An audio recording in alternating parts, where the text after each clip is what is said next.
Investir pour le développement, c'est notre aspiration la plus noble.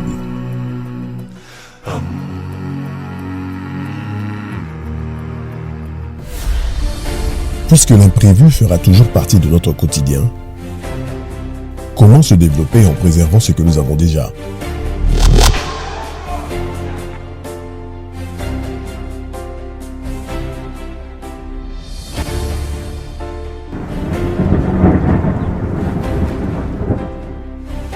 Depuis plus de 50 ans, en République démocratique du Congo, la sécurisation de nos biens a toujours été garantie par la Société nationale d'assurance. La SONAS nous tient la main, nous soutient, nous protège, nous sécurise, nous conseille et nous rassure. Avec un réseau de plus de 80 agences couvrant l'ensemble du territoire national, et grâce à l'expertise avérée de ses équipes, la SONAS sera toujours notre partenaire local le plus fiable pour la couverture de nos véhicules, le voyage, les cas d'incendie, les risques sur les chantiers de construction et bien plus. SONAS, leader des assurances en République démocratique du Congo.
Bienvenue à Saphir Hotel, un cadre VIP, propre et reposant au grand carrefour de Kinshasa, avec un service d'accueil digne de vous.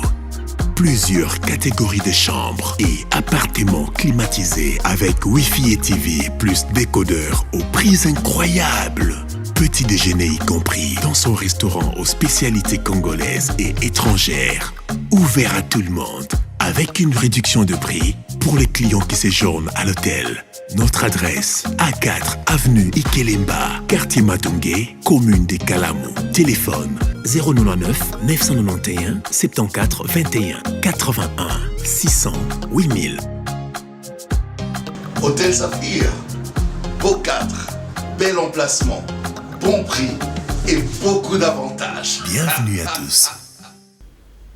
Mbote na bino balandi nyonso ya bosolo na politique officielle esika bozali bozwa mi ebele boza kolanda biso na lemba na makala na bumbo na selemba mais boza ebele parce que tozali en direct bozolanda biso na radio Momble depuis Bunia boza na Butembo na Beni na Rutshuru na Masisi. Mbote na bino na Congo central également tozali relais à travers une radio. Mbote na bino na Ntingi télévision canal 924 tozali pe en direct boza ebele botondi liboso ba TV na bino boza kolanda bosolo na politique officielle mais ko bosa na te ebele ya bato bazali na Londres ndenge tozolo ba tozali en direct na YouTube na Londres na Belgique na Allemagne na Toronto na Montréal na Dublin na Neuchâtel na Californie boza kolanda biso pe na Mozambique to bosani te bato bazana na Nairobi na Mombasa.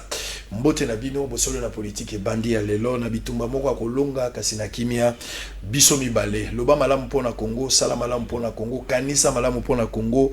Tolobaka misa lingala eleki misa ya français na bato belé pona misa lingala mwasi ndunda yoka ka receveur chauffeur mama malewa bato nyonso baza koyoka lundi mardi mercredi jeudi vendredi na ngonga 10h30 bosolo na politique ezali en direct na pesi mbote pe na bandeko baza na nkamba mais Simonene Samaki kuna équipe na biso ezali kuna sur place Trésor Kalafai Roublin Bamba il travaille bakozonga lelo soki nzambe apesi bango makasi. Très bien. Je vais vous lire le journal très rapidement avant de prendre l'invité de ce matin. Déjà à l'heure ponctualité, c'est ce que nous avons aimé et pas y invité. Lelo tozalana débat à deux face à un invité de taille. Toza Loba nyonso santo bomba quelque chose. Forum des As Natongo a titré nini. A commis délice sanga cessé des surfaits sur les peurs de notre peuple. La RDC est faible et de ses fragilités intérieures. La vraie guerre, il faut la mener contre les marques de cohésion interne, affirment les leaders de l'envol. À Londres, Félix Tshisekedi présente la carte postale de la République démocratique du Congo. Kamere et notre allié Tranche Fachi. Assemblée nationale, une éventuelle dissolution provoquerait une crise majeure. Tozoa Congo Nouveau a commis 2019. INPP, hein, une année d'action pour Maurice. Campagne, Michel Bongongo, dauphin de Kengo Adondo. Mais concrètement, il y a quoi? Journal, il y a beaucoup de semaines, il y a bilan, tout ça. Concrètement, il y a quoi? Alors, 17 janvier, l'appel de Mozuitou et Martin Fayou, le suivi. Ça, c'était les jours de la marche. Nazalagi, on a TV Radio, beaucoup de monde a image. Cap à Londres, Félix Tshisekedi. Ça, on a encore repris la même information. Très bien. Je pense que lecture et la journée Sili pour Zalagi Mingite. Félix Tshisekedi a coquisi 12 mois, donc une année, Mobimba, depuis à Komaki président de la République, à Zogi Mamaboko a coquisi une année. Tout ça, la paix bilan président Lelo Natongo, Tokomeka Kolobelango Mwamuke, Tokolobela discours et chef de l'État, Oya Lobagi Lobby, na Londres. Tobenga Mopena discours, Tezalagi entretien à président de la République, na bateau, baza, ba Congolais à diaspora vivant à Londres, mais Amsoupe, Baouta Ibamboka Msusu, Basolo Laki. Mais Maloba président, Tourmeka Kolobango, moi Mouké, Boyebi, tout ce qui a été dit, pour mon appel par image, TV Radio T. Activité Mouné Nezo s'est préparé le 24, il y a Sanza Otoza, ça dit vendredi, et vous en la stade des martyrs, Tourmeka Kolobelape, les Kambouango, Tourmeka Makambu, il y a encore FCC Cash, parce qu'ils ont la moto à l'obéli à un moment mingi, Tourmeka Makambo, il y a fête alternance où il y a le 24 on a TV Radio T, toujours bombarder pour se faire. Toi, nous sommes déjà sur YouTube, toi, nous sommes sur Facebook, sur WhatsApp, partout, vous allez déjà informé avec Pascal Moukouna pour la toute première fois, ça, il y a beaucoup la mise à l'élan, la tongo, la compte à la politique, avec beauté, bonne année. Merci, beauté. Donc, peut-être Batbazuli Bakou ya Romonayo pour la toute première fois, na mise à l'élan.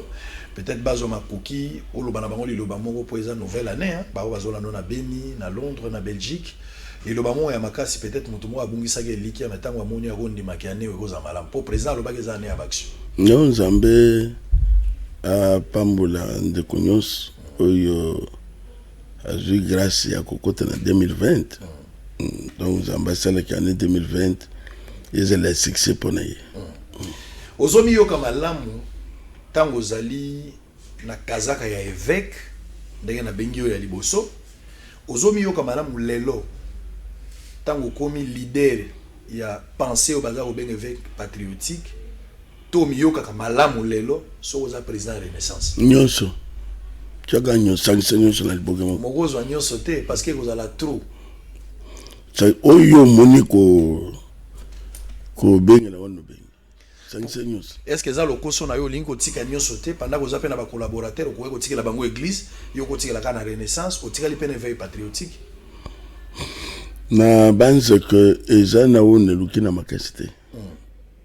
Il faut y que la Bible qui dira qu'une chose arrive sans que le Seigneur lui ordonne. Dengue to la muki bonza même to seli to la muka. So ki alingité to ko la muka. Retour à la parole eza eloko yo na ebité à part biloko to monanga na badi na bala. Mais tango na éveil na yo à l'époque na retour ya parole eza biloko créer qui confiance na batu.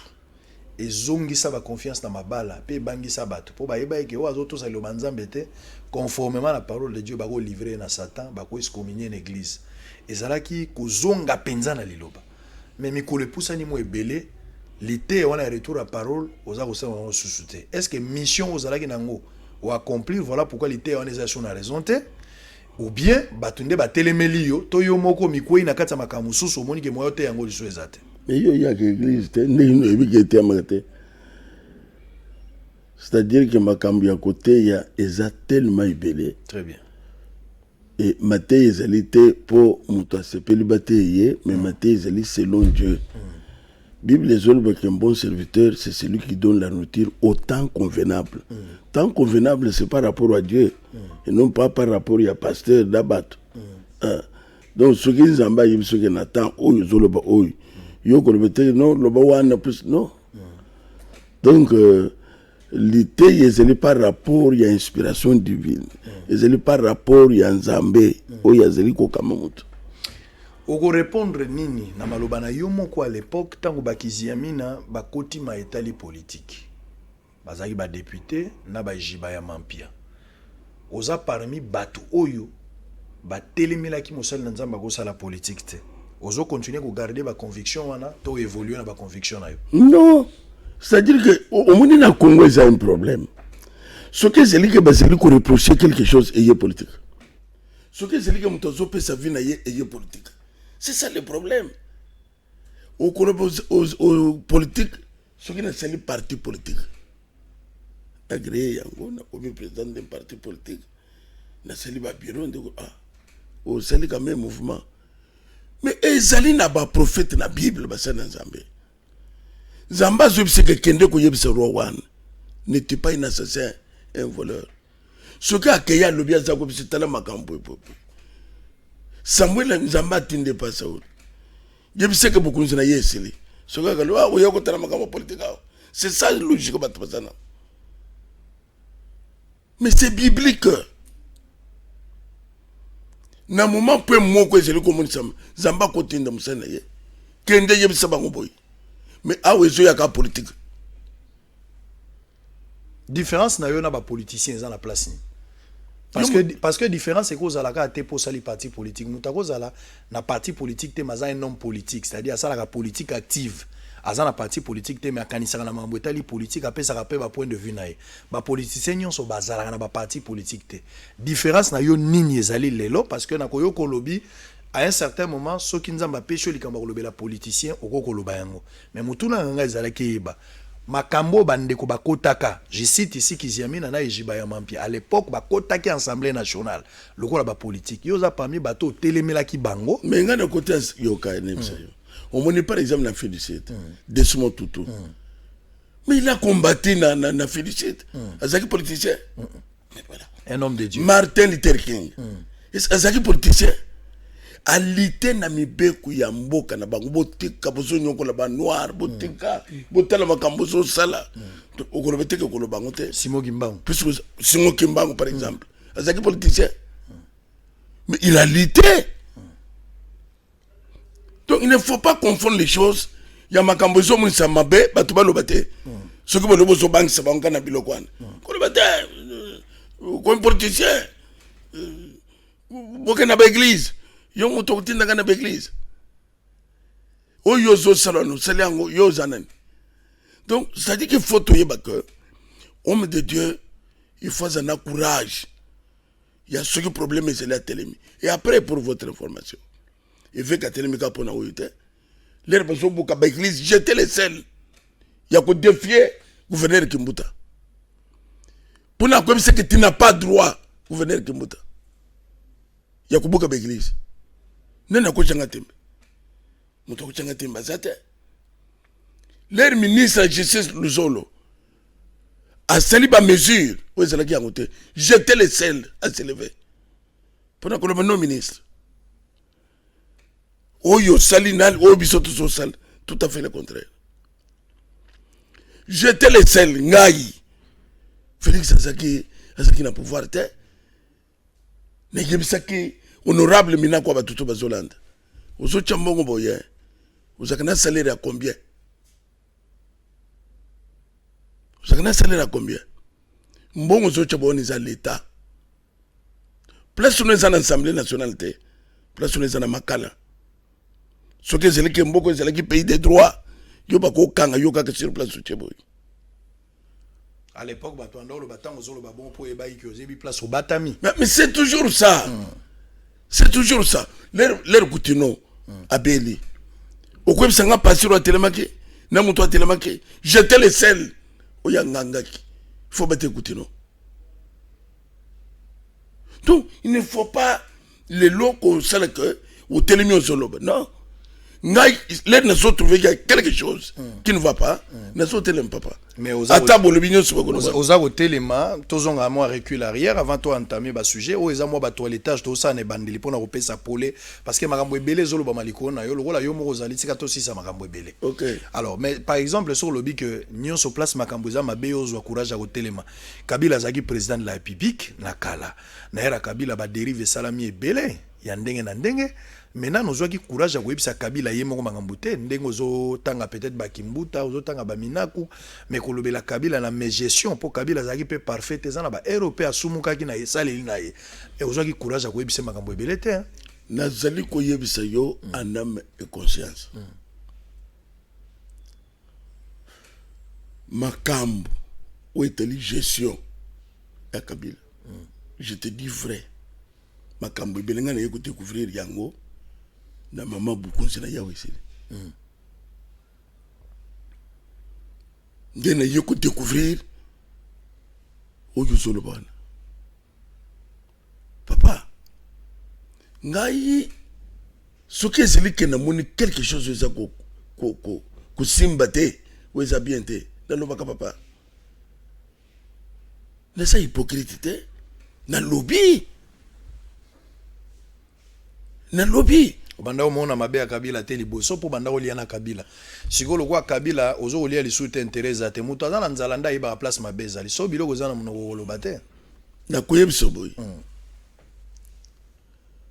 bato bazali na koloba parfois makambo o bezali comprendre te église azali ko travailler na autorité établie très bien et même les lois bazokisi ba mission ngana zako sala na ba nini ba journaliste na bisaki bango ko même mukonzo ya koya na kotosa ye même ce que c'est que Félix a accueilli autorité ya koya na ko travailler na autorité établie des relations ya pasteur dans l'état congolais. Ça reconnu dans la Bible.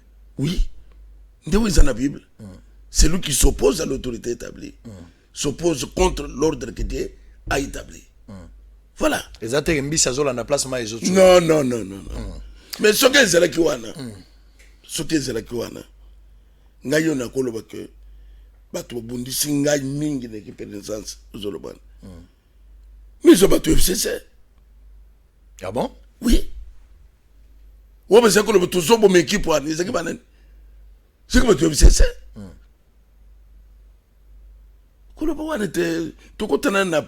Très bien, tout pour ça là. Bozola Nabiso en direct, tozali comment message place tozali ne nous appelez pas, comment message. Bato ba comment ba message il a plus de 686 messages, ça c'est très bien, mais les lopé toza en direct place tozali comment message oza na Londres na Belgique, tunaga mutuna na yo avec Pascal Moukou nazali en direct. Il va répondre par rapport à mituna na bino. To évoluer to kota sikoyo matière o pinanga na bengela ki olelo na tongo ya liboso na ngito le belan likambo na yo ya éveil patriotique namoni mikolo yo koloba otomboki c'est trop dur mais olamuki ça dit oza koloba ndelote oza ko beta loboko na mesa okenango tina église bato mosusu ba reprocher yo balobi c'est vrai ko kozala na makasi ya ko condamner makambo mais ko utiliser sacerdoce temple oko misango lokola bandimi lokola ba parti politique nayo tango zalaki na besoin na bakona mambo ya renaissance omemaki bango kuna lokola lelo komi na mambo ya patriotique bandimi wana bakomi ba échantillon pona yo o utilizaka bango wana eza paire de manche moko mais na contexte mususu penza tolingi to comprendre tango yo zobenga éveil patriotique ba motivation euti wapi but ya éveil patriotique ozolukeza nini éveil patriotique oyo sala forme nango eza nini est-ce que ozo créer moi cop na yo evimba po bacha yo ka ndenge bakino balobaka toza na ba démarche mususu batu ba yebite à travers émission batu faut ba comprendre vrai sens à démarche oyo zana na zanga kieloko kolia te omunenge ne zabwe soki ezalaki pona wana na kufanda ndeko Israël aux Congolais l'élection salami mukunzi asika aye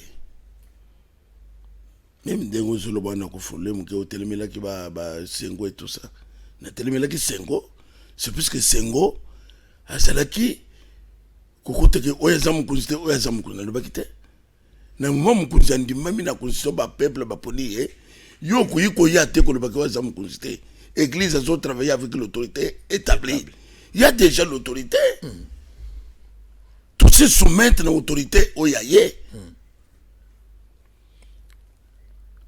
pour gouvernement et salama et je ba 7 mois papa kumona kaka biloko ya FCC kachite il y a tout biso tuzo kamba bato tout le monde comment les gens souffrent parfois on musalo biso tuzali ko sala ya o songa o lobby bango beso sala ngote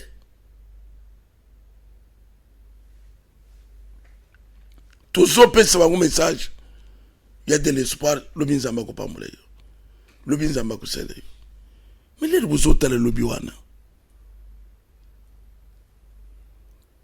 et que ba leader politique vous autres trouvez que beso tenga mana makamana bango botika bango kaka puisque ce que le lobby ba ko bo côté na makamani le beso la ko lo boy le lo zo lo boy gouvernement y ko salama le gouvernement est salami espoir ya peuple congolais le gouvernement le chef de l'État, tout le monde est investisseur, la société banda, Mboka est redémarré, Makambo est bien, et tout ça. Makambo Zomone toujours le bébé patriotique, c'est après avoir observé toute une année. Tu y as trouvé que tu es, bande quoi, tu fais la mise. C'est ce qu'on va battre. Bateau façon, Zokende, ce que tu tombes le mongongo te. Awa tuzomene que problème moko ezali liboso bisino so tobeti maboko ngayoyi ndenge basolo bana ngala zaki moto liboso tobete la président Kabila maboko makambo salami pacifiquement après ce pouvoir bisotou qu'est-ce qu'on n'a pas dit. Donc makamba zay ko ebise ya azo bloquer non a bloqué te ba machine et tout ça on va ko contester makambo le calibien mais sans ko yeba que y avait ni ba janda caché en ce moment-là même maboko na ko retirango maboko no betaka na zo retirango na ko retirango puisque maintenant avec évolution na bango on trouve qu'il y a quelque chose qui ne va pas. Donc ils ont trompé le peuple après basali biloko na rise. Ce que c'est que namboka nyons beaucoup de ce que y batozo c'est le nini batozo c'est le changement. Papa, il faut to comme un moment ba leader même d'opinion. Ba c'est la clair avec la leader politique. Ya nini batolobi bazana accord batolobi bazana mariage. FCC cash. Et ils peuvent ensemble va faire redémarrer. Où ils allaient bien être. Nous sommes là, même direction, puisque ma femme de Yokani, tout ce qui est bon. C'est la gratuité. Bango bato les bossons critiquer.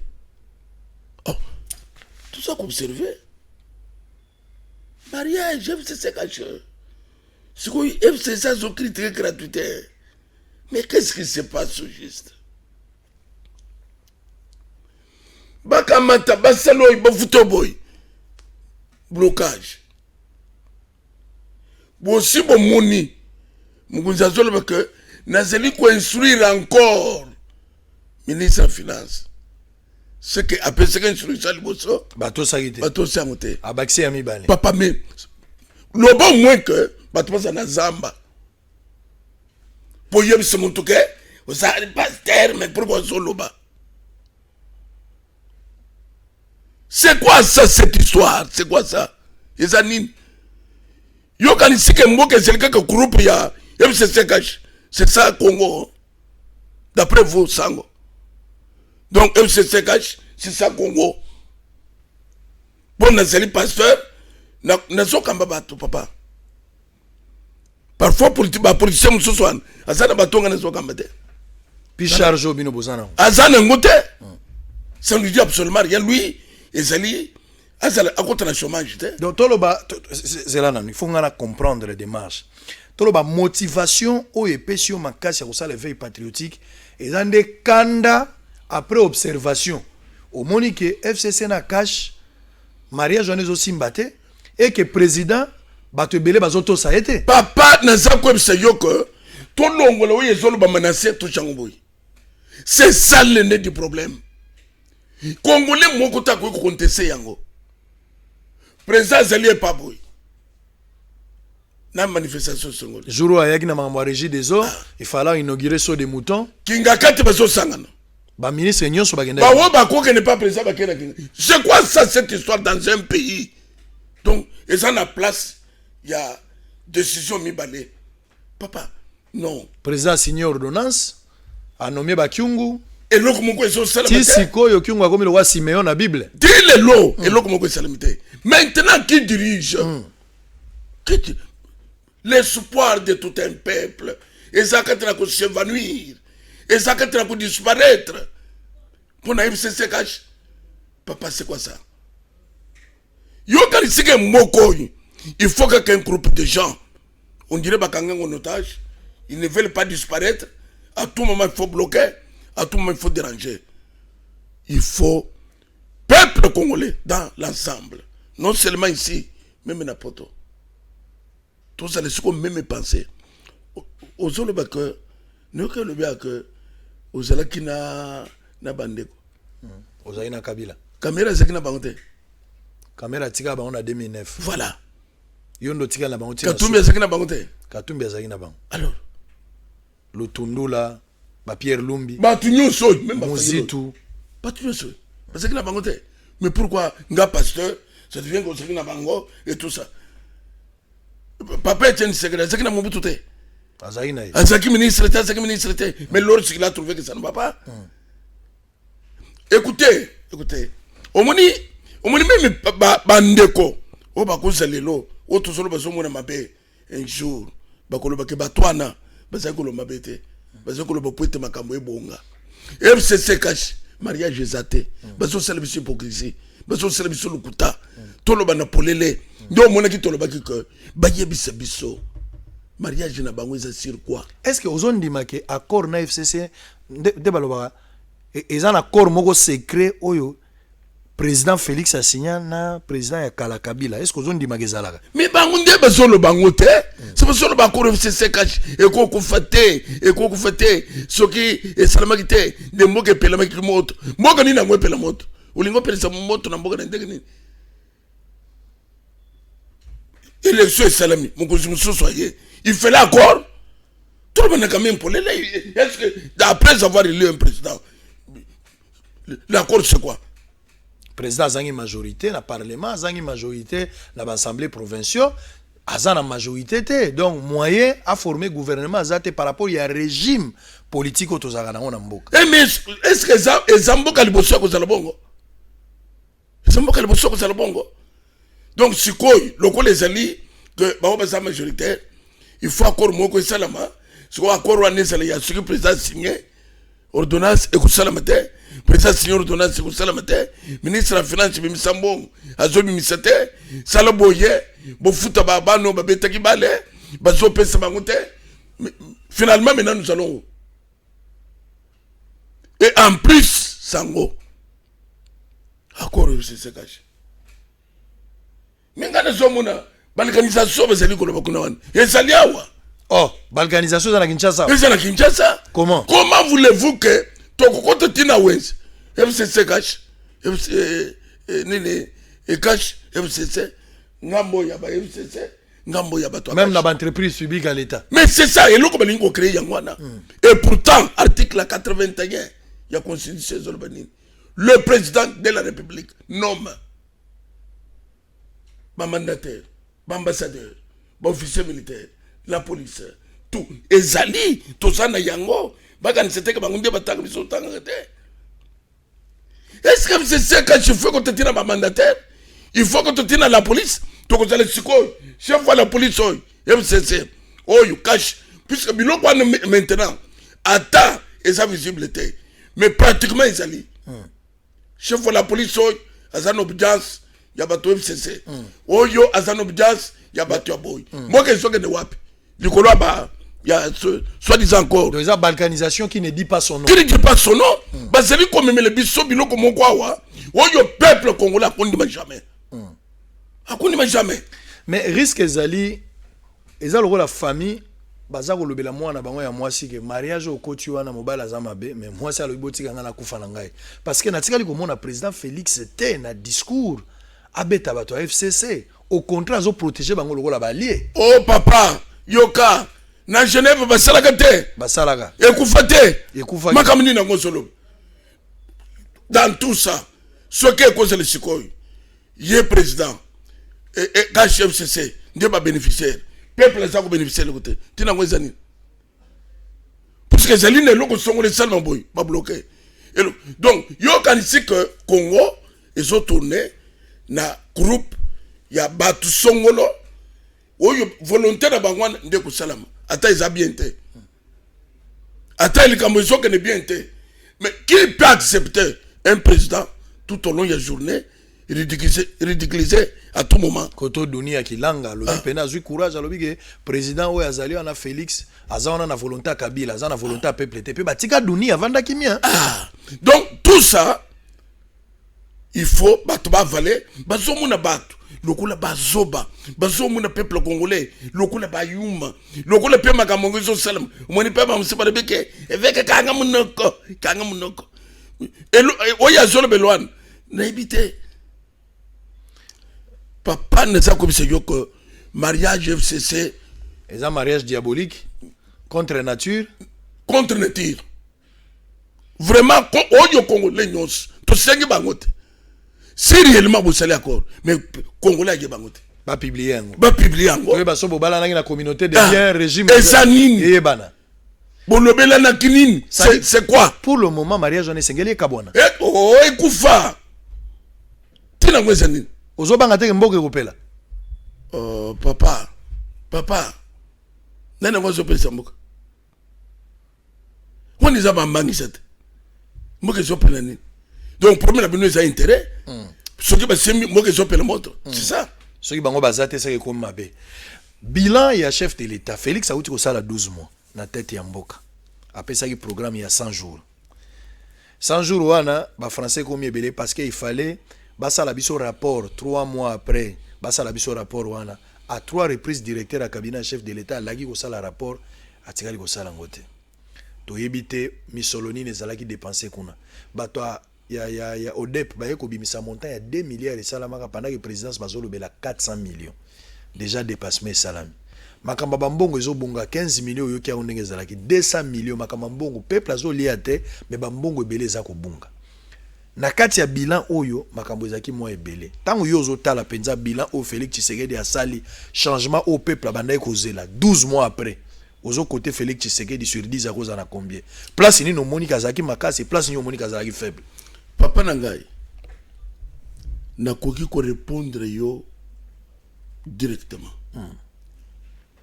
il est maintenant compliqué difficile ya ko juger nous sommes wana na moment d'abord ba pot de banane et ça de tous côtés donc c'est comme si tu fais échouer pour le bagage bien c'est ce que maintenant ils ont bima tout bon bangoté na les rois même bilan solo wana tina kutanga ngweza te na les rozongo na que boyoka nika ya bato ezelia ba pot de banane akweye to le beka akweye ba wopie ba salboy to le beka simbité donc inutile bazana inane tu trouver que dribble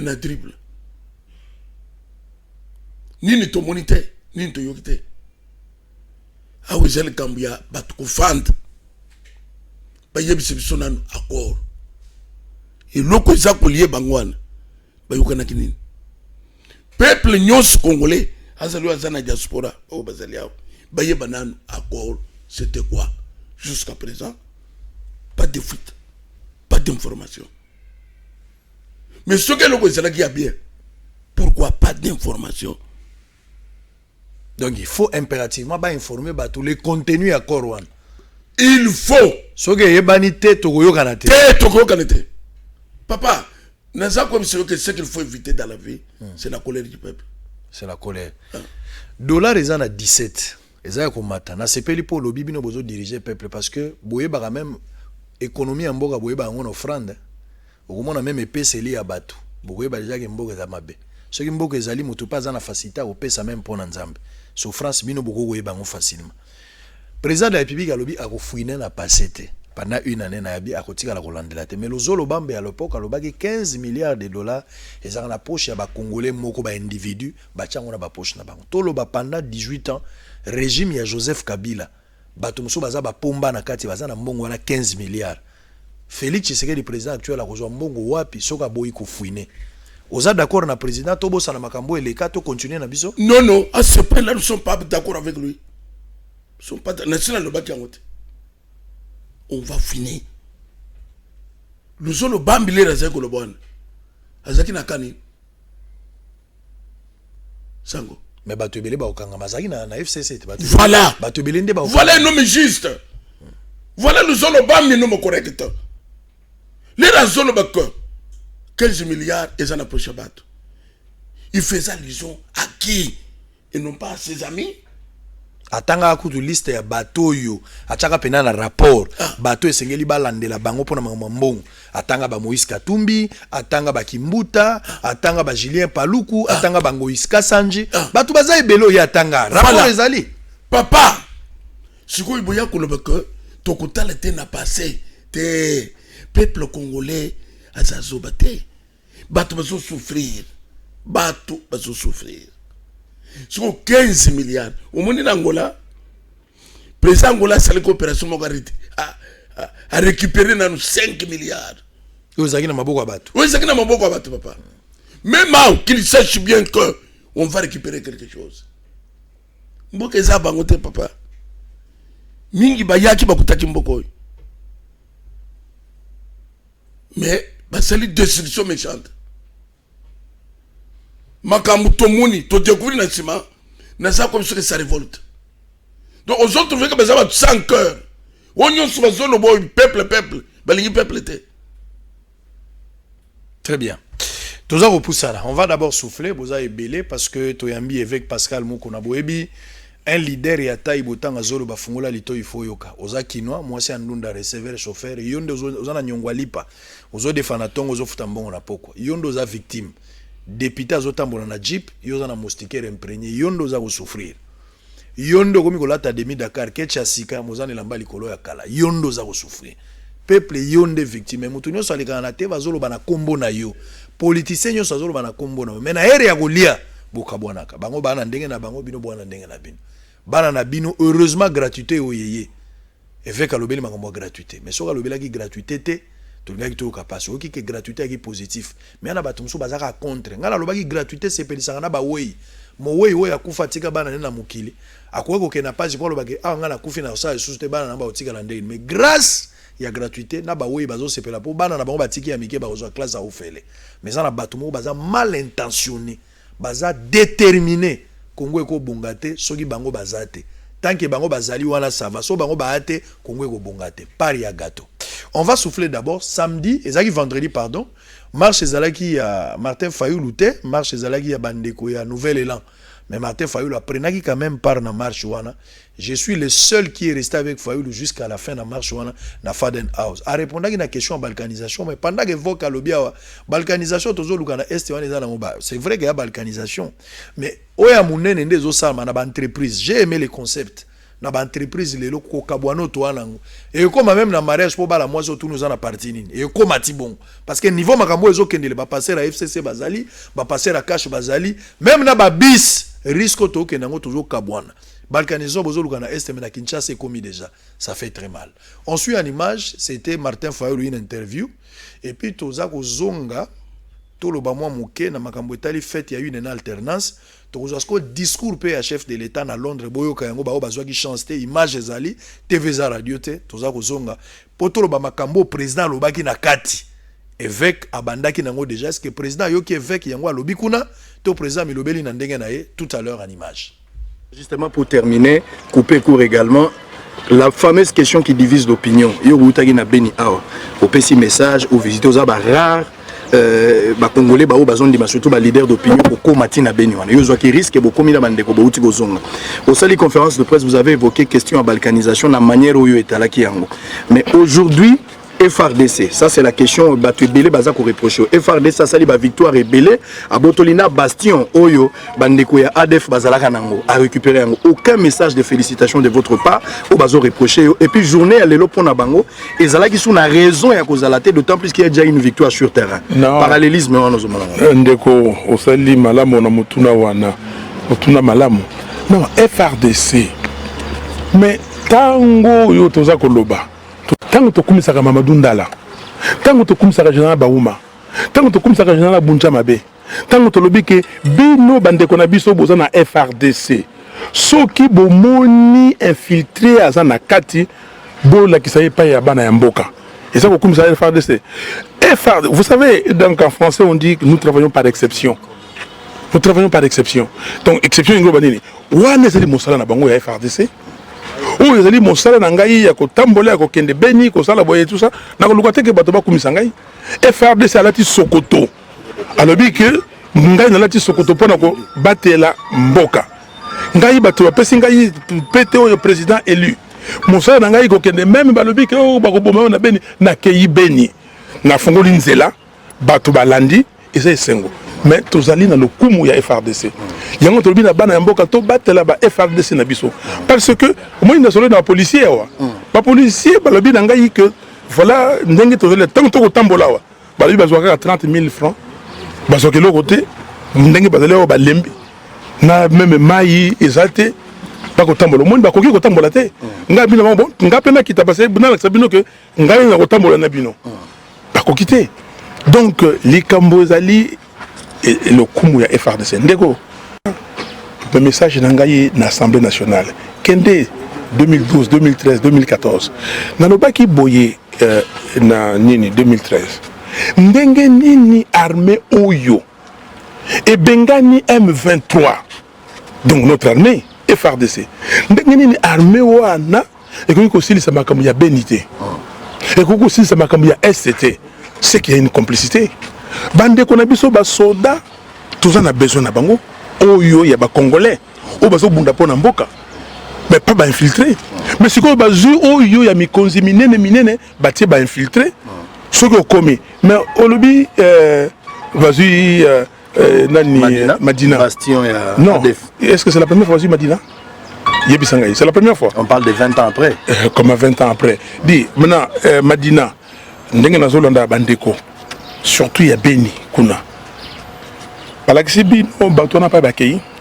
kozwa bazwa est-ce que on les a mis en déroute na yebisaka bino boye Kabila aza na politique oyo babengaka stop and go Kabila na Tshisekedi ba osala politique wana pona kolalisa bana ya mboka soki bamoni ke bana mboka balobi ya Beni fa yulo ake na Beni ambongo ake na Beni ambongo alobi makama balkanisation bokundo wazi balkanisation ba nani nyoso balobi balkanisation kuna oyo alobi batu nyoso balkanisation tolobi ke balkanisation tolobi ngo kala to répétaka kaka balkanisation tolobi balkanisation siko babi ke ban ndenge bakino bana mai to doser c'est ce qu'on appelle stop. OK? Bah stopper, bah fongoli bah bique bino bo replier. OK? C'est ça le problème. Il faut que total abatouana oyo bakoyi banguna bazali wapi? Oyo bazoki bazali wapi? Oyo bakimi wapi? Bato yo siko ya biso bazui Madina. Bon, na population tout mona. Mais to beti maboko. Tobeti maboko biso tobeti maboko po tolobi ke malobo yo tolobi epesi bango bo bangi yango na balobaka na monoko mboka na biso na lingala soko moni ndoki faut cela nini il faut belela to beleli tolobi mokili mobimba tout ça ko belela bolingi boteka Congo mais to si to moni maile na bino est-ce que yebi. Est-ce que boyebi que naba ADF wana? ADF bozoyoka. Oyo ezalaka c'est vrai au départ mouvement moko ougandais. Et banda kala tangwa Idi Amin. Soki na ebisi bino que na kati wana même ba Congolais bazali. Est-ce que bokondi mangai? Alors batika ko manipuler bato. Batika ko manipuler banamboka. Bakosa bango que biso tozali ba complice ya ba Rwandais, ba complice ya ba Ougandais, poto bomamboka na biso. Ezali lokuta. Et loko wana ezali œuvre ya ba Congolais bango moko, ba Congolais oya mitema mabe, ba Congolais oyo toko sukisa complètement na mokolo ezali koya. Bakosa bino te bana mboka likambo ya Beni ezali likambo ya agression étrangère te. Ezali likambo ya likopa. Likopa ya batoyo bazana motema mabe. Oyo balingaka Congo na ba Congolais te. Bakamati bazako profiter na désordre wana. Basalaka oya bango ba faire. Basaka trafic ya ba minéraux. Basaka trafic ya ba produits agricoles lokwa ba cacao. Donc ezali vraiment toute une organisation mafieuse. Ezana sima ya eloko wana babengi ADF. Makambo ya mobulu ya bitumba ya koboma ba Congolais ekosila. Yes. Banda lelo yo chef d'état-major général nalingi koyoka te que ozongi Kinshasa soki bitumba wana esili te. Kamata mapinga, kamata quartier général na yo kende kotia yango bena Beni. Na yoka ke bana mboka babandi kozwa moke ba territoire nyonso oyo esika banguna bazali. Tango tolobi yango banguna babandi kokoma koloba. Oh voilà, armée na biso ezoboma. Kabila mutuaza na sima. Félix aza étiquette. Yende aza koboma. Alinga kabola Congo. Makambo ebele. Ebele papa. Ebele. Tango sikoyo armée na biso abandi mosala na ye e monani. Mosala elongo bami. Yako anéantir. Ko silisa. Makasi ya banguna nyonso wana. Yes. Langage est changé. Et comme nous sommes FARDC. FARDC wana obozagolo bake ya Kabila zoti na boma. FARDC wana obozagolo bake étiquette Félix Azan eloko olobakuna te bokomi lelo FARDC. Mais beaucoup misa penza ya solo muto apesi ndingisa wana. Surtout bino bandeko na biso ya FCC.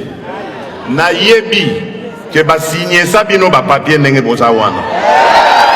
Poete boyoka na yebi que ba signer ça bino ba papier na bino ba démission déjà eza déjà signé soki boyebi yango te. Mais na lobi awa toyeko salela mboka. Awa tozali famille esengeli to simbana to kende elongo. Et jusqu'à maintenant na koki kokosa te na mona ata ministre mokote ko bandana ye moko premier ministre tina ministre Asuka oyo atelemela mokano na ngai wana tango wana na lobi oyo akolanda mibeko na ngata préférant na ndo ya famille politique na ye kombo na ye Big Rouge soki azali ministre oyo ngai na nomaki kombo na ye Big Rouge.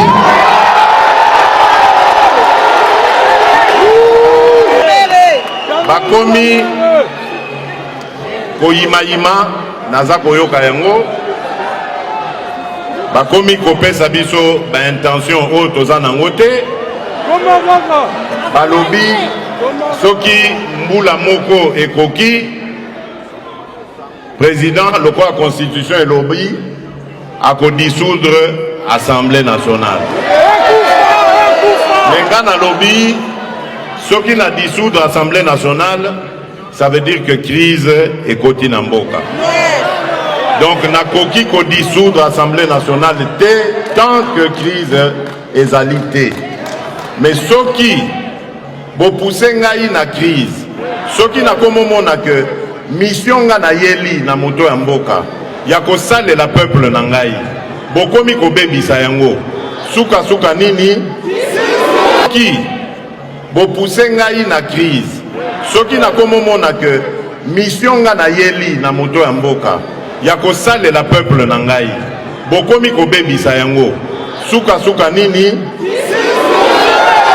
voilà ezali ko boma mboka na biso boyokani ezali te kati na bakongole koyinana na kokosela na makambo chaque fois que tokobanda ko raisonner ndenge wana tokoyokana te bakamati.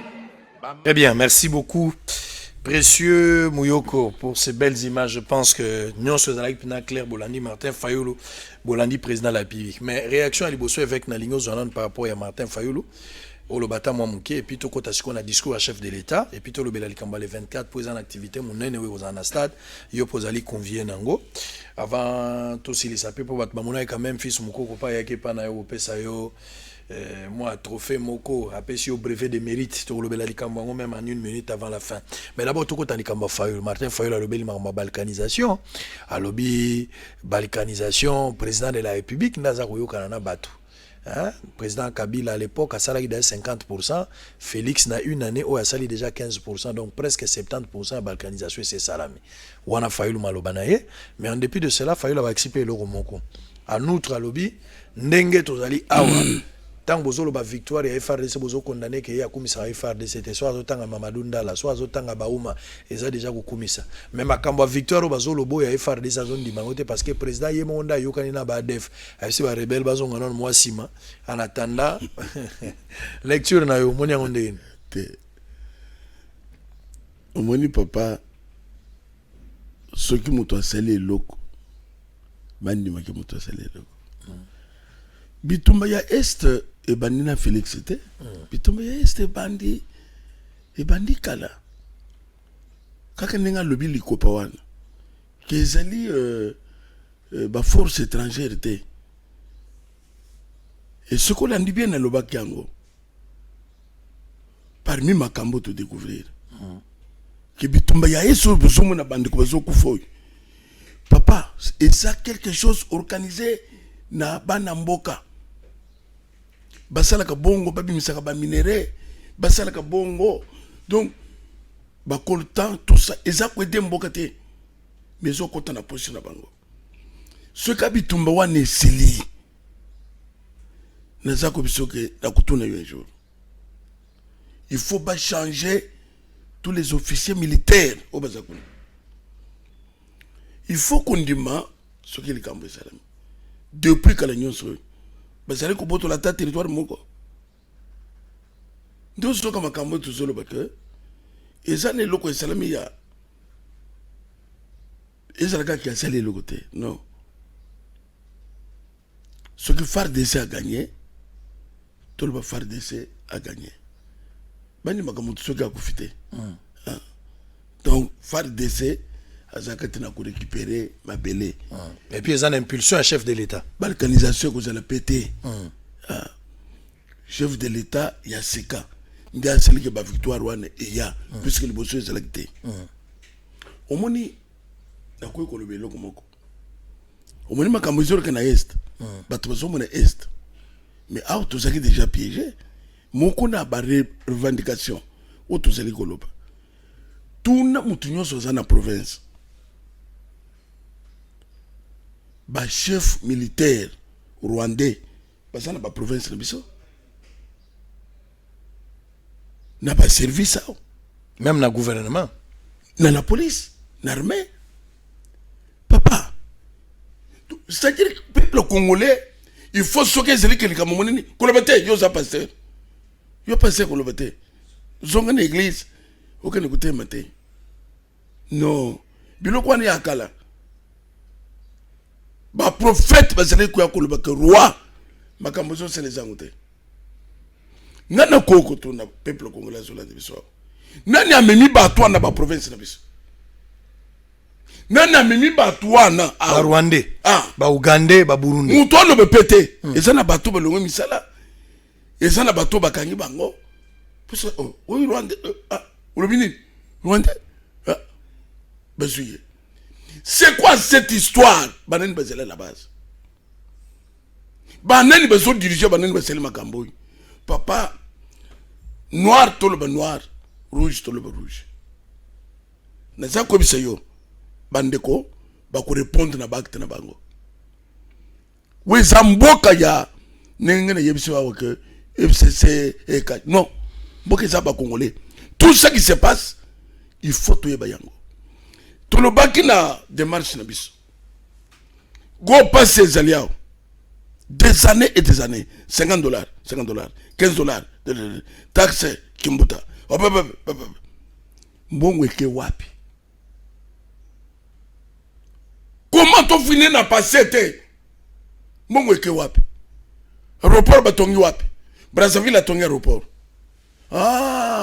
bakanisaki que bazoba wana esili te nde place omoni lero lobi ana biso te wana président lobaki mais a consulter peuple te ekamba koboya kofouiner a consulter peuple te il a parlé en tant que chef de l'état bato musu balobi ndenge peut-être besoin di babalo bango te mais bato musu balobi que Félix Tshisekedi yo mo zolobela likambo akor Félix Tshisekedi c'est vrai qu'azo diriger mboka mais akozana ba difficulté parce que Kabila azo se faire sentir toujours sur le terrain Kabila azana même mise na makambo ebele na mboka po makambo sala mamalamu soit bakangi Kabila soit Kabila longwe na Congo est-ce que vous êtes d'accord na papa ne sa ko ebisa que le peuple congolais va se prendre en charge d'ici là par au moins tout seul besiko donc kuna na pas Tunisie na Algérie partout et c'est révolution bandaki et bandaki muke mwana moko azana biloko na ye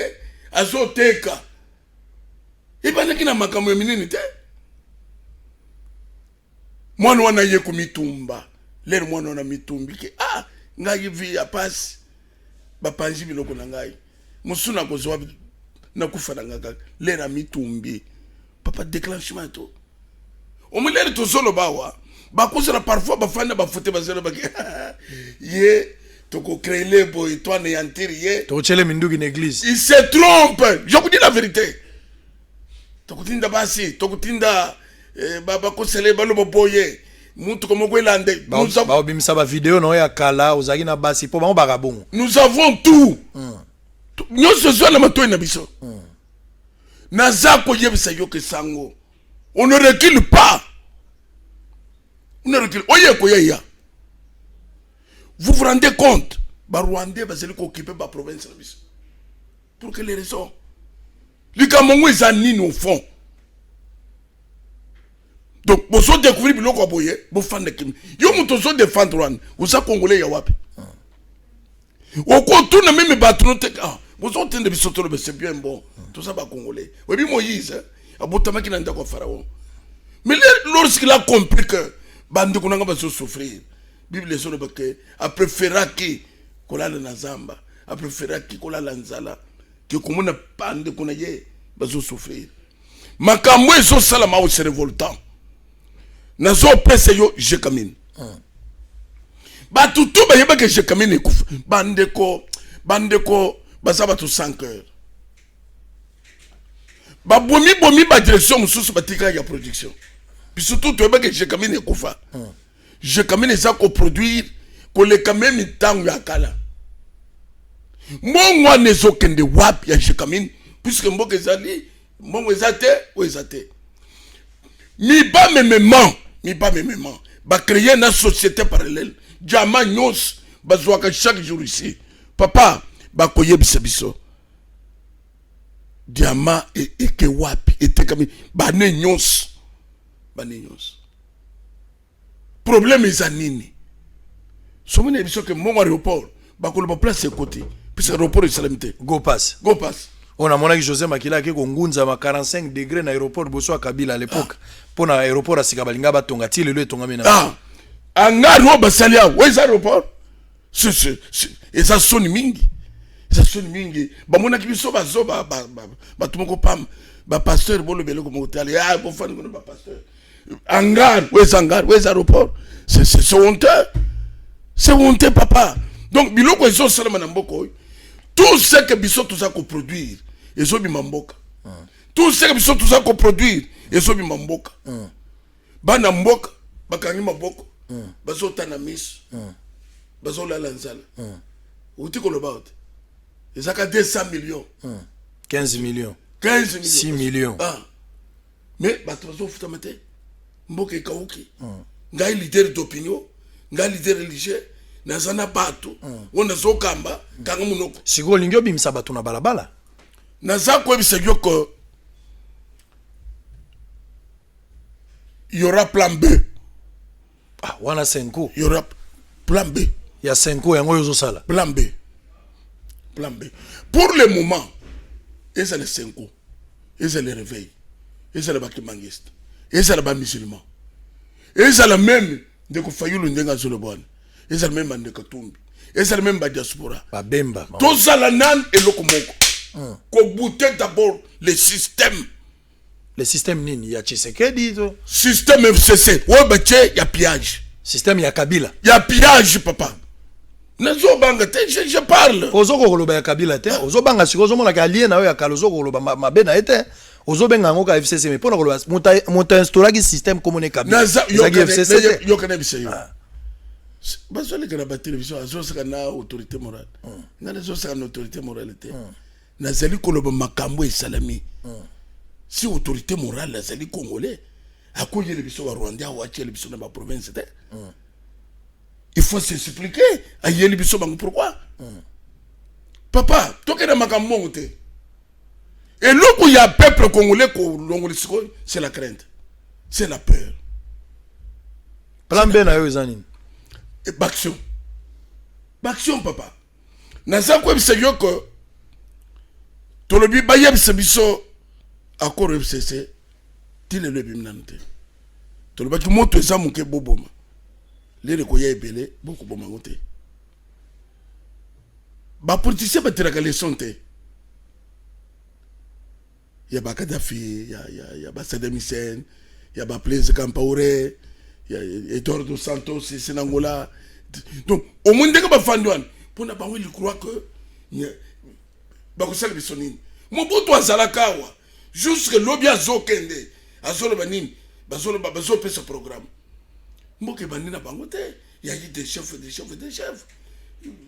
qui ne croient pas que bango va coûter l'éternellement. Est-ce que solution est la président dissoudre le parlement pour affaiblir FCCT soit dissoudre le parlement FCC comme affaibli pour perdre la majorité dans l'assemblée mais na yo qui moko alobi que ce qui crise ce qui n'a constaté que baseli ko sala que makambo etamble bien te oui baso sala que makambo etamble bien te ah ozo mona siko besipe komi ko surchauffer pour nini c'est plus qu'on a trouvé que baza pas tout sans cœur et réunion na bango nyos ce que baliki na ba télévision ils saka comment ko reconquérir le pouvoir en 2023 toko kana ba oyo pour tout zongele le bonga toko zonga c'est ça les préoccupations bakati batimitu bato basana non l'investisseur baya non réunion ni nango bino bozo sal borobi bozo na coalition mais projet moko société zate il y a que le pouvoir biso peton ni maka boya li sobo pouvoir non donc à la mingité plan B go mona au boy go lo ba avec un langage avec quel langage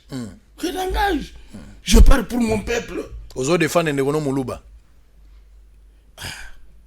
ce que monte sur le vélo quoi ça fait mal balo ba macha mumen non ngai na dénoncaka makamsuna lobi Félix Azakina nte omoni papa tomate tokita tolobana nano émission des abusolo bimisa biloko to komena suka bimisa ka biloko bomba ki soki beaucoup jasike il faut que beaucoup jakali zali asako se faire ka sentir azana ba garde bébé oya ke na cortège boy oya ke na cortège na mbokani nango na mbokani nango est ba ko régler makamute oya zali na manifestation koto ba wo pe ba bengani bakenga mu boy papoy basawa bazana kinga kati kawelele ka kinga kati kawele ya Mobutu toloba na papa kawela Mobutu ezalaki plus que Kingakati lelo kawela ezalaka te tutika ba menace ya que siku mutanseli akomona tout ça na ye to ko larguer bato mais mangi sango ezani motema mabe andoke bank saka mona popite le 24 mais eloko ngai zo sala passe ezelia o komuna pe na yebiseki bandeko ndeko bazomona ke nazama bete omoni lelo ezali kaka mingi rais na place ya kwebisa mutu ke te papa awo toko sala boy est-ce que vous avez un bon souvenir à Kabila otikal nango ko loba mnaki oza ka bon souvenir po yebsinga kala mingi wateke maboko loba babete la Kabila en église au retirer yango na likambu ya alternance non mais esa ni au retirer yango to loba nan to beteki maboko to kumisi mais c'est makokomisa mais loeza député banane est-ce que vous avez un bon souvenir à Kabila ou kotika la peno yebsi mwana obi atoka mutana mabe me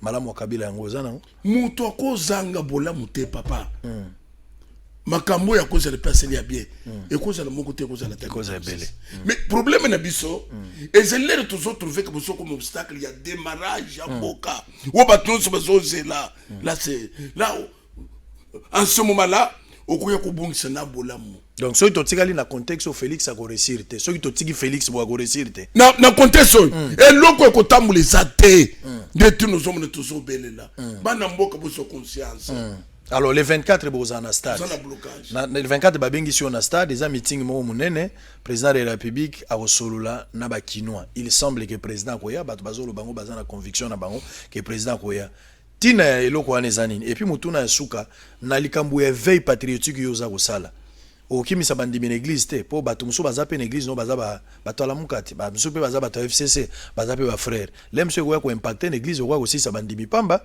soki bato balingi bakota na mouvement veille patriotique wana baya pa na yo to bazala wapi veille patriotique ozala la muka ozala mwana ya FCC ko sambelaka tous abisonyo sur la souffrance bangonyo sur bazana wa akene kota bon na pese exemple vous allez FCC ndengo lobi to lobi bandeko ba Rwandais bazana ba province na biso balongo yo zo trouver ngo mabe na ndengi nini soko je comme ça bon ouais atana sana bango mena tete balongwa bakende to lobi que non mbongo nyonso ya jekamine ezo kota na kesa ya l'état te mbongo ni sabo yenda kundima parce que pas na bani fo balia na momoi tout kana nde loko tuzo boy et c'est cash bana Congo du bokeh et loko ezeli ko barler biso chemin to longole yango to binyo ko soki ye ata tuzo swana ata tuzo na nini biso to simba banzete to bomba na nyoka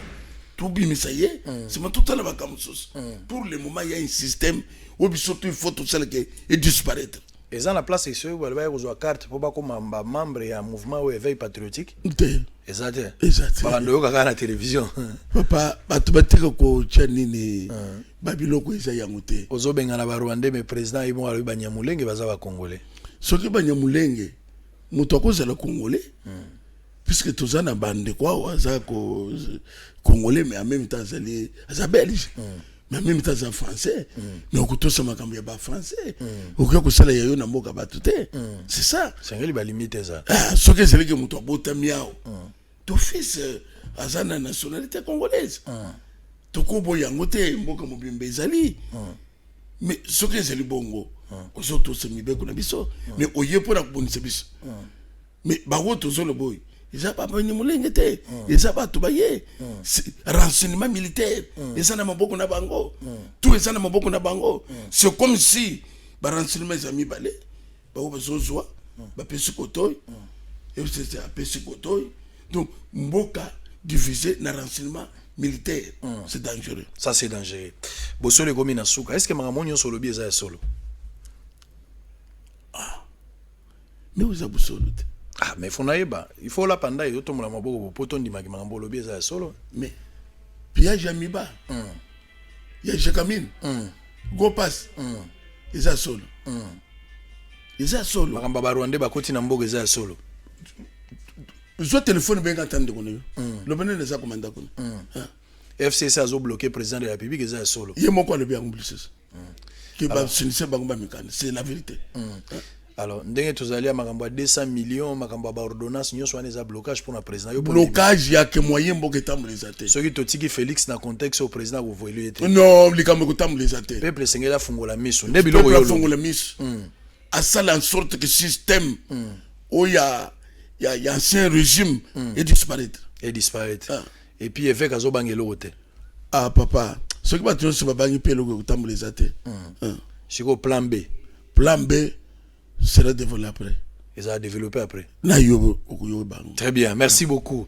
Merci pour la disponibilité. Na yo moza mobali, ozana mokakoswa, biso to ocho maboko, polikambozo lo ba passe ya ba congolais ya ba tunyonso. Place obige passe ya zangana longa parti politique te. Moto nyonso ndeto lo ba dollar za 17 na bato FCC na bato cash bazo sibir na likambo. Donc makambo zo sangisa biso futo za la bomoko poto butango libanda. Exactement. Moni keso Kabila tiki Félix bien na volonté za na makambo belé au salama. Ndeko salami. Olobia solo. Merci beaucoup. Misa lelo komi na suka bozalaki ebele avec Pascal Mukuna. Mais Cécile. Ah, ici. Oyoki onde. Zamba pambre. Amen. Ozana busolo. Merci beaucoup. Très bien. Tokutani lobby à la même heure. Avec tout le monde prochainement pour na plan B. Na ebisio que atoliengu bana sama ipose maga likolo. Akora FCC kashini ne bomba minakati. Ezala ba intérêt ya banani. Po biso to se retrouver te, tozo defali pa to futa mbongo na poko. Ozo talango ebaki te ba lobelo lelo. Avec Moutalobite. Où est baguette? Et ça, c'est les. Mais c'est comme une asuka tokuta na lobby.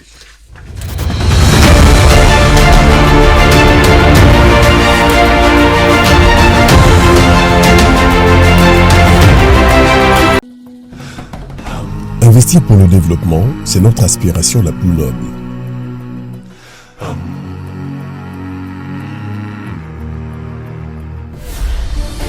Puisque l'imprévu fera toujours partie de notre quotidien, comment se développer en préservant ce que nous avons déjà?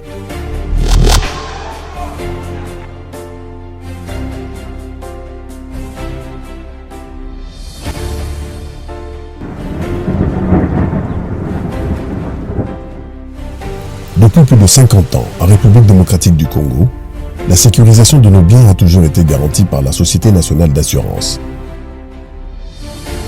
La SONAS nous tient la main, nous soutient, nous protège, nous sécurise, nous conseille et nous rassure. Avec un réseau de plus de 80 agences couvrant l'ensemble du territoire national, et grâce à l'expertise avérée de ses équipes, la SONAS sera toujours notre partenaire local le plus fiable pour la couverture de nos véhicules, le voyage, les cas d'incendie, les risques sur les chantiers de construction et bien plus. SONAS, leader des assurances en République démocratique du Congo.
Bienvenue à Saphir Hotel, un cadre VIP, propre et reposant au grand carrefour de Kinshasa, avec un service d'accueil digne de vous. Plusieurs catégories de chambres et appartements climatisés avec Wi-Fi et TV plus décodeur aux prix incroyables. Petit déjeuner y compris dans son restaurant aux spécialités congolaises et étrangères. Ouvert à tout le monde, avec une réduction de prix pour les clients qui séjournent à l'hôtel. Notre adresse, A4 avenue Ikelemba, quartier Matungé, commune de Kalamu. Téléphone 099